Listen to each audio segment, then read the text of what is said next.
मुक्ता साळवे यांचा निबंध जो इतिहासाला हादरवतो। आपण म्हणतो आमचा इतिहास फार महान आहे, पण एक प्रश्न आहे, भारताची पहिली दलित स्त्री लेखिका आजही आपल्या पुस्तकात का नाही? नाव आहे मुक्ता साळवे।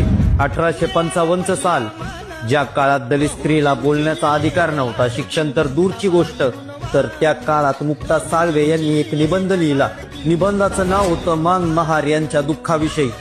आणि या निबंधात त्या पहिल्यांदाच थेट देव आणि धर्माला प्रश्न विचारतात। त्या म्हणतात, जर देव हा सगळ्यांचा एकच असेल तर आम्हाला अस्पृश्य का मानलं जातं?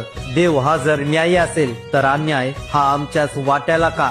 हा प्रश्न साधा नव्हता, हा प्रश्न सत्तेला हादरवणारा होता। मुक्ता साळवे पुढे लिहितात, मान महारांना गावाबाहेर ठेवलं जात होतं, विहिरीचं पाणी हे नाकारलं जात होतं, रस्त्यावर चालताना अपमान हा सहन करावा लागतो, सावली पडली तरी ही मारहाण होते। त्या स्पष्टपणे म्हणतात, आम्हाला माणूस म्हणून नाही तर प्राणी म्हणून वागवलं जातं।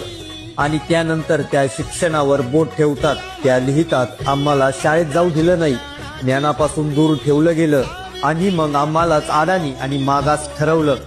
त्या ठामपणे सांगतात, आम्ही मागास नाही, आम्हाला मागे ठेवलं गेलं।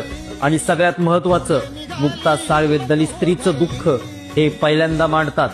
त्या म्हणतात, दलित असल्यामुळे अपमान आणि स्त्री असल्यामुळे अत्याचार, ना संरक्षण ना न्याय ना आवाज।